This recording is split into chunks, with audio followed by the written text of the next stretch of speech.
Hello and welcome to this, the third installment of the Agile Basics series. I hope you've watched the introduction and I don't need to introduce myself. This time our topic is iterations. By iterations I mean short, focused periods of work which produce some useful and even valuable delivery at the end of the period. Iterations are sometimes called sprints, but for the purpose of this video, the two things mean exactly the same thing.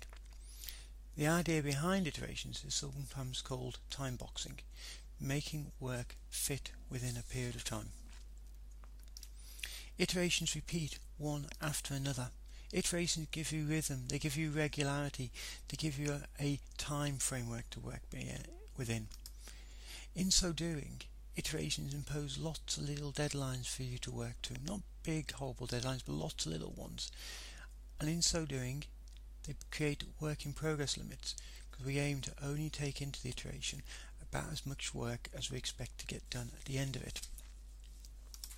Think of iterations like your local metro system, the London Tube, the New York Subway, the Paris Metro, and so on. Iterations are like a metro. They come along regularly, and they don't wait for you. The only question you have to ask yourself is, are you getting this train or the next one? When you're building a system, when you're doing software iterations, you're saying, are we going to build this thing in this iteration or in a later iteration? We aim to fit the work to the time we have, the short iterations.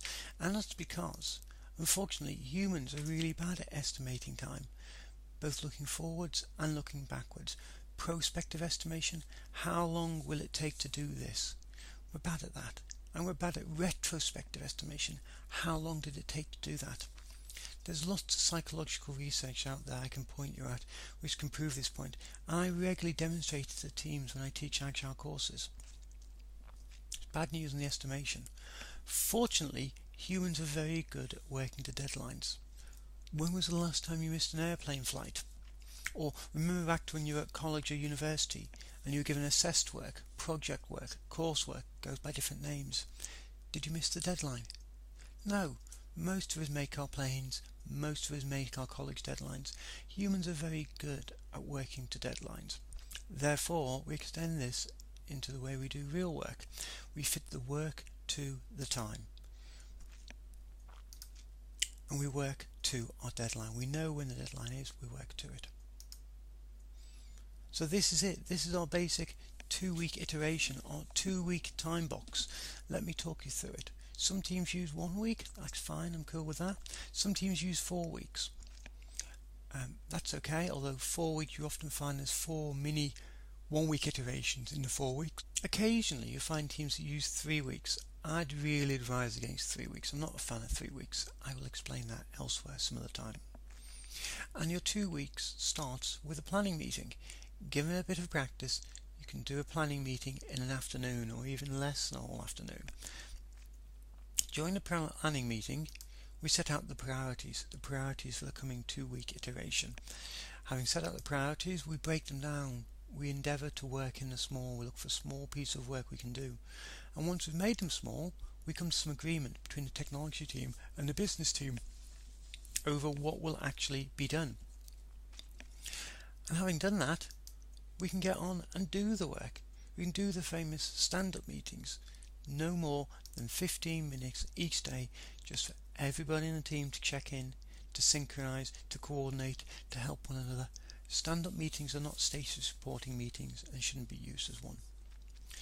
We get to the end. This kind of work starts to get interesting. It used to be the teams would just demo. For many teams, starting from no iterations, simply demoing at the end of the 2-week period will be a great achievement, will be a great improvement on what they do. But more and more teams you come across actually go to release, and I mean release to end customer, release to live. You may not be able to do that tomorrow, but it's something you want to be working towards if you can't do it right now.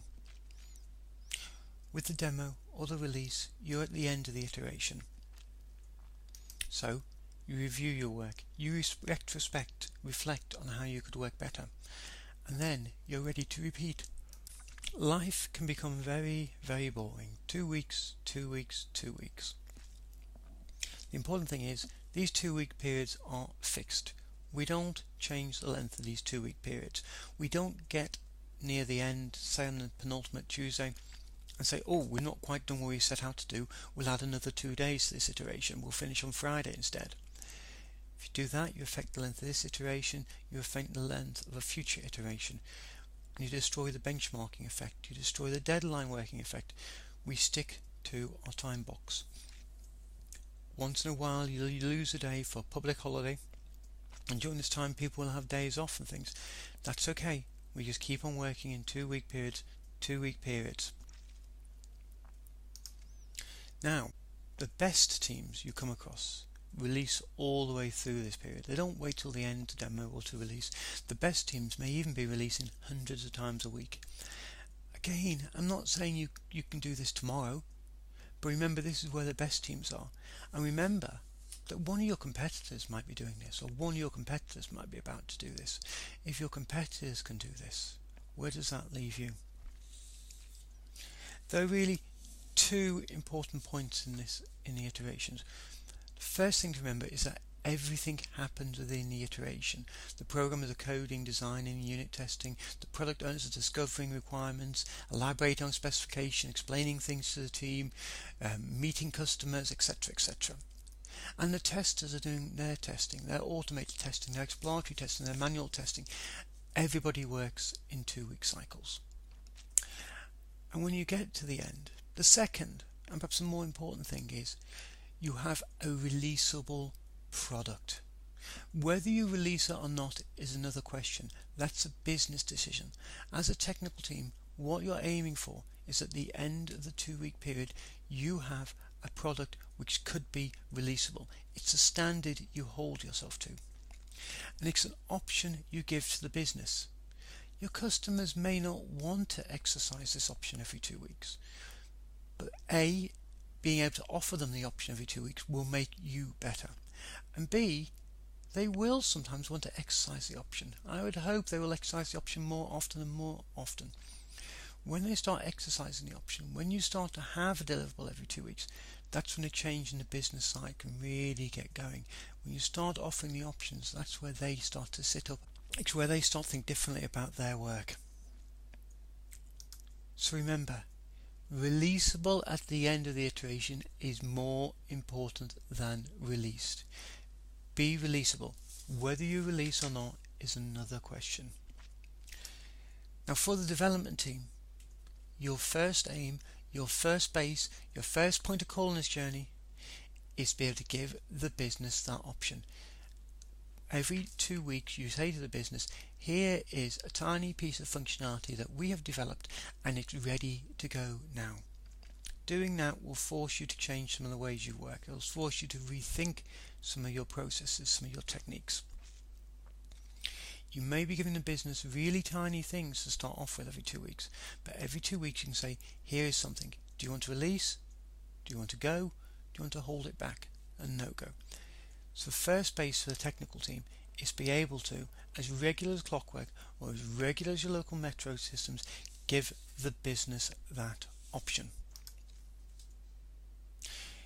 Iterations alone, simply working this way, simply dividing your work into 2 week chunks and planning out each iteration in detail at the beginning of the 2 weeks, will make you better. I have no doubt about that. I've seen it happen to teams. But there's something much more important here. Working in this fashion will make you even better.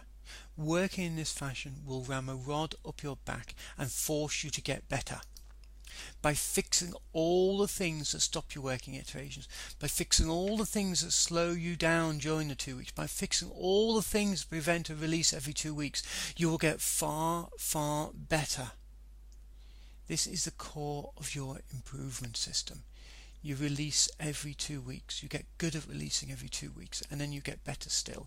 Perhaps one day you can release every week. Perhaps one day you can release all the way through the iteration. I don't know what's right for you, but if you can't release every 2 weeks, that's your first challenge. I hope you enjoyed this brief introduction to iterations and working iterations. Remember, Fit the work to the time, not the time to the work. The next in the Agile Basics series is going to be working in the small. As ever, if you have any comments or suggestions, please email me at that address, and I look forward to seeing you in the next instalment. Thank you very much.